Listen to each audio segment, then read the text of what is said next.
and welcome again to my workshop, to the second half or part 2 of the construction or the R&D process and manufacture of the Z-axis to this little Seig X2 mini mill converting to CNC.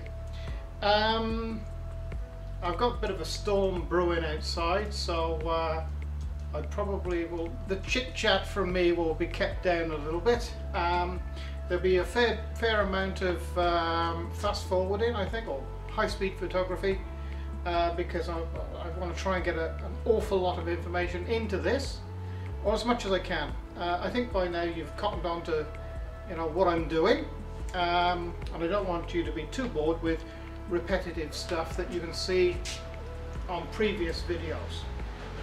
So here we go.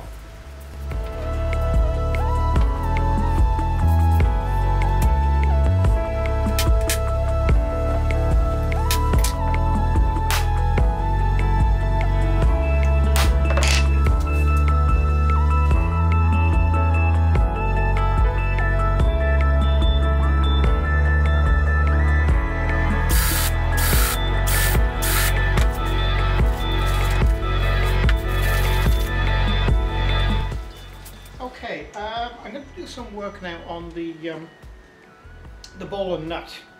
Now, I think in one of the earlier videos, I said to you that I mentioned about taking this ball and nut off the screw, and it's a bit fiddly.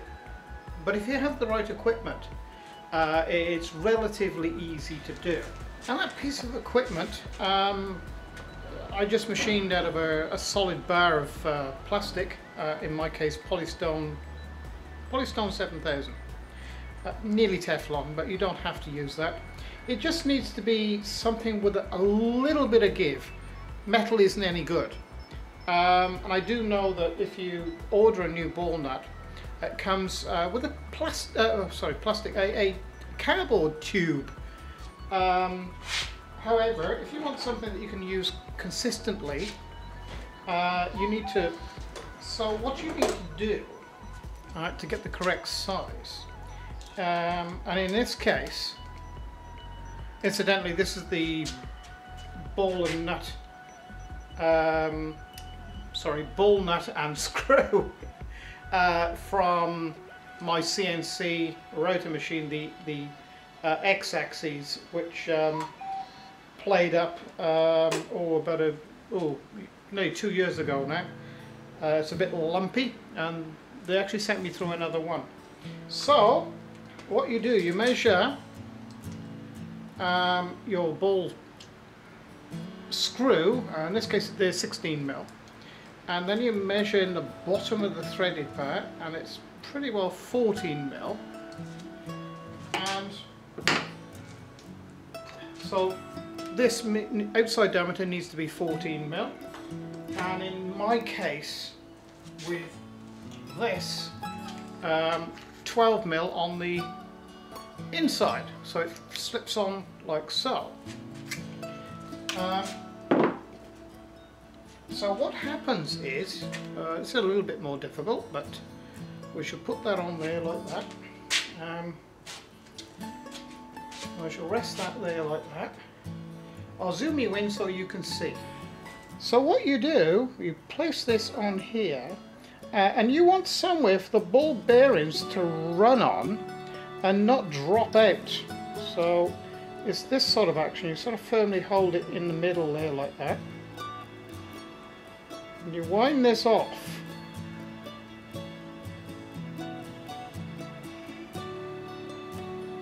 Wind this off like so.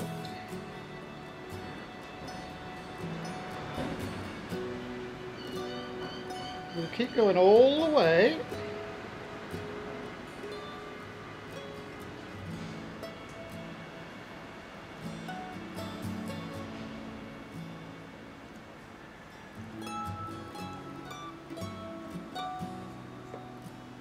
Until it comes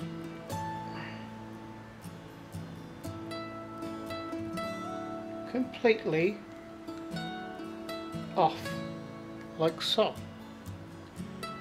So now the balls are actually still kept in the race inside here. Okay, and then you can carefully turn it over, line it back up like so.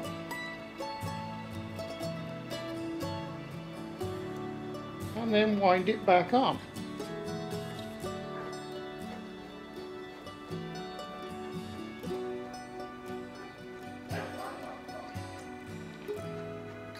Like so, without losing any balls, and you know, everything's fine. So that's the way to do it. That's the easiest way I know of. So it's just a little bit of plastic. Very, very thin wall, so you've got to be careful making it, but you can use this repetitively with this size of ball and nut. So there you go, easy process.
Now we're up to the point where we need to measure the length of screw that we require.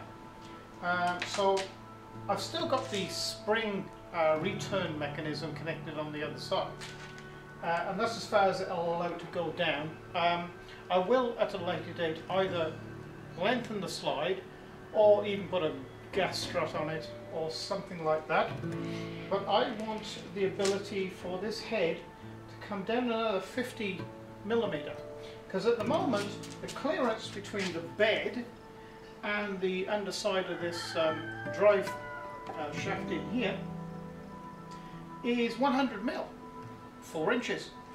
I want to take that down to 2 inches or 50mm clearance, which gives me an extended Z-axis height movement. So, I mean, it may come in handy. It may come in handy, especially if I'm bolting a plate directly onto the bed, and I'm using a 6mm cutter, so I'm going to want to come right down close to it. So I'll probably I'll allow myself enough thread to come all the way down to near touching this boss here, which I think is 75mm. So an additional 75mm to that, plus an area, if I think it warrants it. I may, not sure yet, may put a bearing block down the bottom end here to support the bottom of the screw. The screw's a lot shorter than what I actually thought it was going to be, so that's fine. That's fine. So we shall measure it now. And you'll notice too that the line of this screw is pretty well in line with this corner edge here. So it's not all the way around. I sort of, I was looking at it and I thought, well, there's probably no great need to take it all the way around there, so I sort of gone halfway. I need the screw to be, factoring in a block down here too with the bottom bearing. I am going to cut that screw off at 390. I tell you what, I'm going to make it 400, and if I had to trim it back a little bit more, I will. Okay, so I've marked the ball screw exactly at 400 where I want to cut it off. Now then, if ever you need to cut one of these, they are extremely hard material on the outside. The central core is a lot softer, but you need a slitting saw like this. This is 1 millimeter, okay? And so why you need a slitting saw like this, or not slitting saw, but slitting disc, or fine cutting disc, is because it doesn't build up as much heat into the material. You know, you really don't want to let this thing go blue or anything like that. So this is what I advise to cut with. So we'll just cut through this now.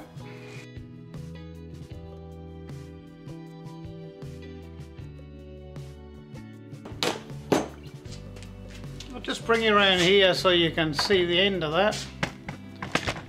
You'll notice that the end of it is still quite metal looking, and it's only just on the very tip there. Let me get it up here. It's only on the very tip there that it starts to blue with heat a little bit. And you know, that's fine, just that little bit. Because what I'm going to do now in the lathe is I'm going to machine this bit off. So it, you know, that bit's going to go away. So that's how to cut one of these off gently, with a very fine slitting disc. Okay, so there you go, there's the end of it turned down for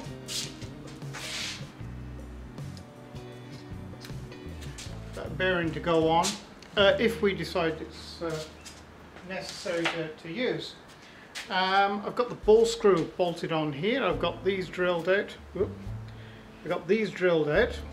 But of course I don't want to drill this boss out yet until I've got all this offered up.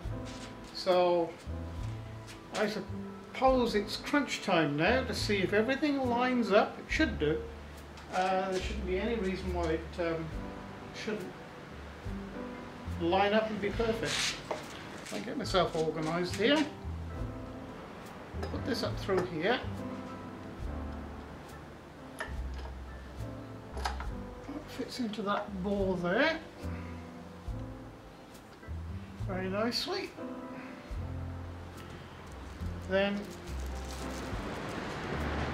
next bearing, it's in 3 parts, that goes in. Spacer and centralizing thing. And the spacer goes on there. And the 2 nuts. Oh, doesn't like going on first for some reason. Mucking him somewhere. So what I do to adjust these up is, if you hold the ball screw, okay, and do it with your fingers, pretty well as tight as you can with your fingers. You don't want to go any tighter than that. Move on that way around.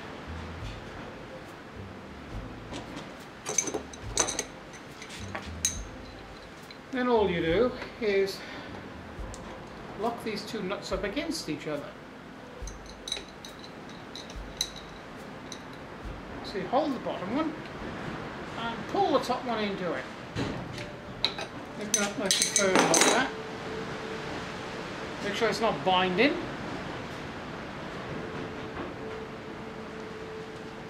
Make sure it's all tightened up. I think I've got to tighten this one up a bit.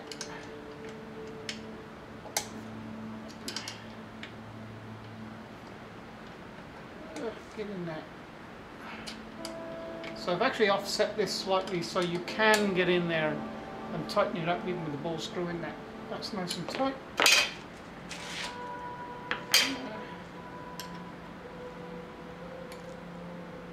It's tight. nice and tight. Don't over tighten them. They're just going to be really nice and... Oh, that's nice.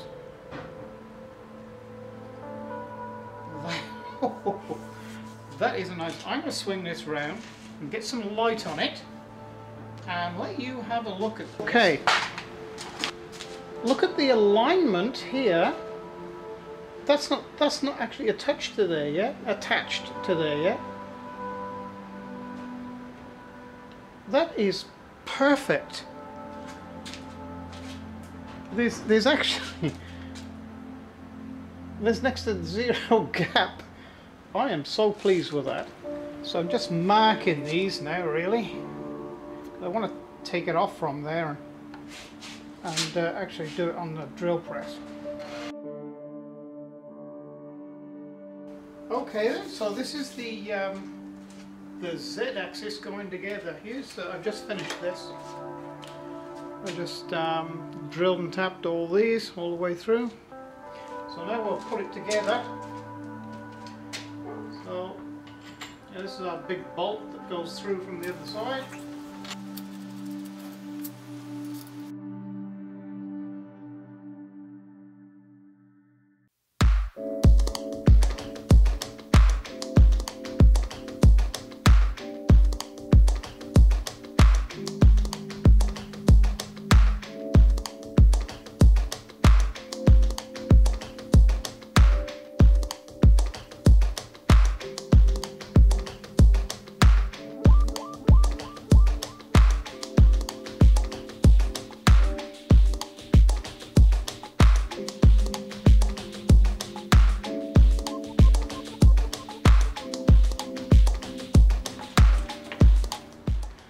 I've actually found, I think it'll be easier as far as the Z axis is concerned to put the zero backlash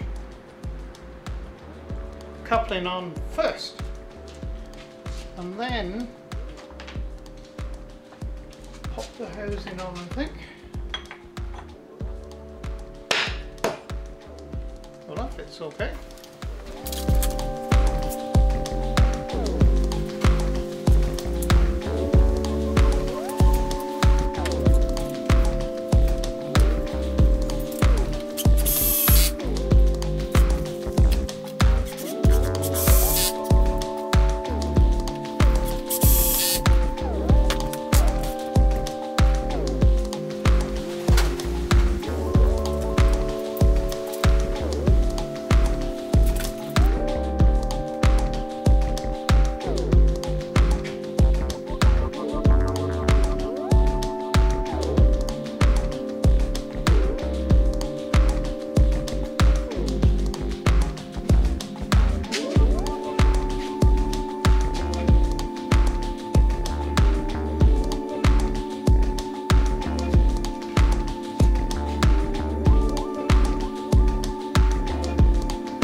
Well, mechanically it is complete.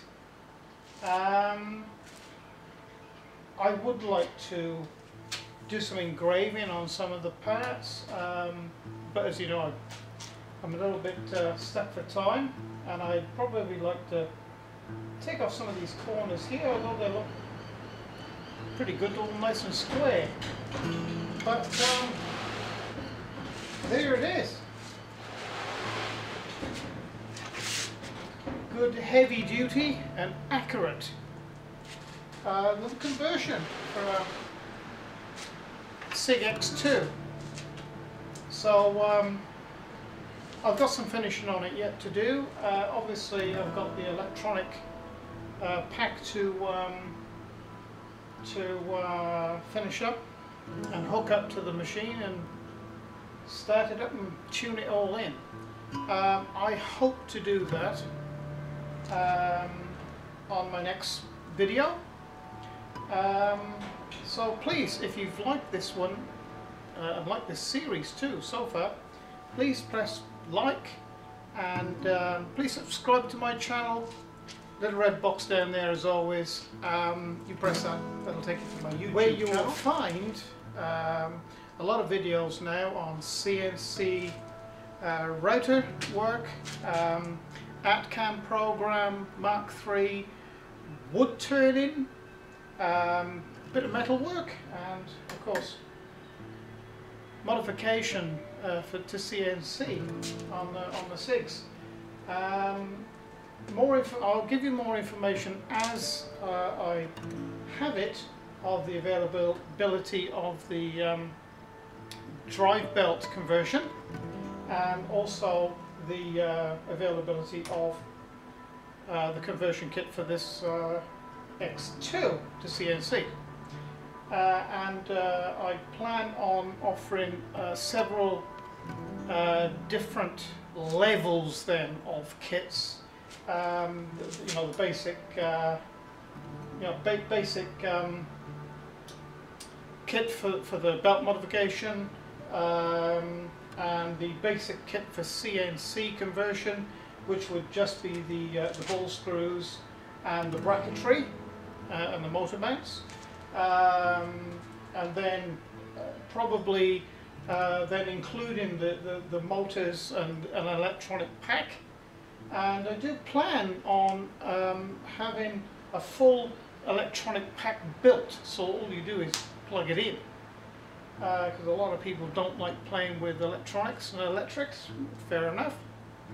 And also a complete machine. This is all subject to pricing, of course, but I want to be able to offer, should we say, a wide spectrum, and this is going to be the first of 5 or 6 machines that I plan to offer the kits for, and completed machines. I'm looking at Grizzly.